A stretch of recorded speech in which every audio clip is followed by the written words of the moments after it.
الحمد لولیہ والصلاۃ علی نبیہ اما بعد فاعوذ باللہ من الشیطان الرجیم بسم اللہ الرحمن الرحیم قل یا اہل الکتاب تعالوا الی کلمۃ سواء بیننا و بینکم۔ اللہ رب العزت نے قرآن پاک میں ارشاد فرمایا، اے اہل کتاب، ایک ایسے کلمے پہ، ایک ایسے نقطے پہ اکٹھے ہو جاؤ جس پر ہم اور آپ ایک ہیں، یعنی جو ہم اور آپ دونوں میں مشترک ہیں۔ اسی چیز کو میں مد نظر رکھ کے علماء اہل حدیث، علماء دیوبند اور علماء احناف بریلوی کہ وہ مسائل جو ان کے اکابر نے اپنی کتابوں میں تحریر فرمائے ہیں، ہمیں کم از کم ان پہ ایک ہو جانا چاہیے۔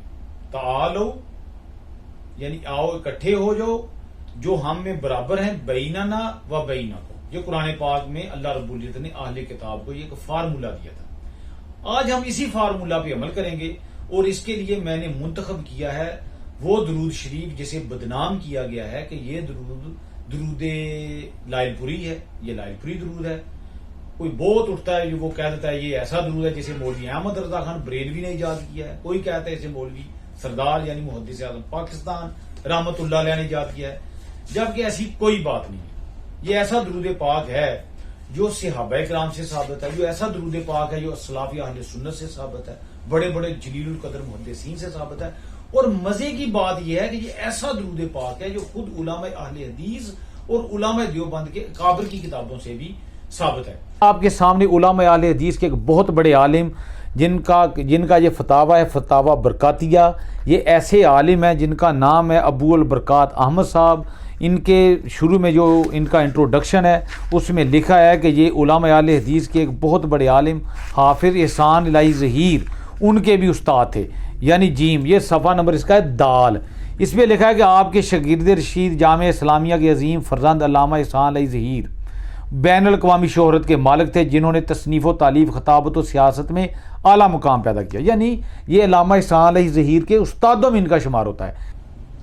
ان کو ایک سوال پیش ہوا، وہ سوال یہ ہے جو سکرین پہ چل رہا ہے، زوم کر کے چلا دیا گیا ہے، اس کو آپ پڑھیے، تسلی کیجیے تاکہ کسی ایسے آدمی کے پراپیگنڈا کا شکار نہ ہو کہ میں نے خدا نہ خواستہ کوئی خیانت کی ہے اور اس کو اپنی طرف سے ڈال دیا یا بڑھا دیا یا گھٹا دیا ہے۔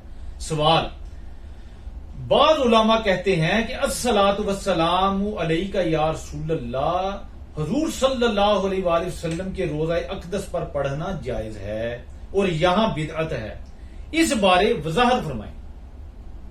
پورا سوال ہے، یعنی وہاں پڑھ لیا جائے جائز ہے، ادھر بدعت ہے۔ اس کا جواب بڑا مزیدار انہوں نے دیا ہے، لکھتے ہیں حضرت صلی اللہ علیہ وآلہ وسلم کے روزے پر اس طرح درود پڑھنے میں کوئی حرج نہیں۔ یہ لمحہ فکریہ ہے ان اہل حدیثوں کے لیے جو اسے بدعت کہتے ہیں۔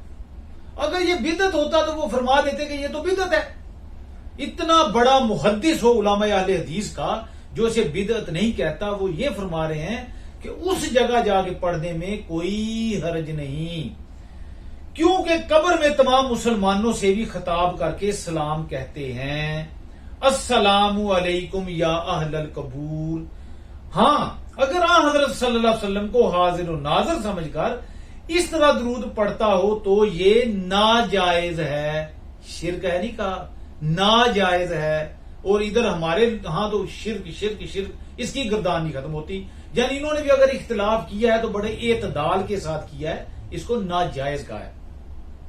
اور اگر اس ارادے سے پڑھتا ہو کہ فرشتہ میرے اس درود کو اسی طرح پہنچا دے گا تو اس طرح درود جائز ہے، مگر غائبانہ صلات ہو۔ الراکم ابو البرکات احمد حافظ محمد گوندلوی، یہ فتویٰ آپ کے سامنے ہے، اس کو ملاحظہ فرما لیجئے۔ اور اس کے مطابق علماء اہل حدیث جو بڑے بڑے جلیل القدر علماء اہل حدیث اس دور میں بھی موجود ہیں، ان کو بھی فتاوی برکاتیہ کو غور سے دیکھنا چاہیے، اس کو پڑھنا چاہیے۔ ہم جیسے غریبوں پر کفر و شرک کے فتوے لگانے سے پہلے اگر دل چاہے تو یہ فتووں کی جو مشق ہے وہ اپنے گھر میں کیجیے، ہمیں معافی دیجیے۔ اب آپ کو کچھ لوگ یہ چورن دیں گے، یہ پھکی دیں گے، یہ تو ہمارے بابے ہیں، ہم ان کو نہیں مانتے۔ نہ مانو بھائی، کون مناتا ہے؟ اچھی بات ہے اپنے بزرگوں کی بات ماننا، ایسی بات جو قرآن و حدیث کے مطابق ہو اور وہ لاجک پہ ہو، اس کو ماننے میں کوئی حرج نہیں ہے۔ آپ کے ایک بزرگ نے اس واقعہ کو بیان کیا اور ایک فتویٰ جاری کیا کہ اس میں حرج نہیں ہے۔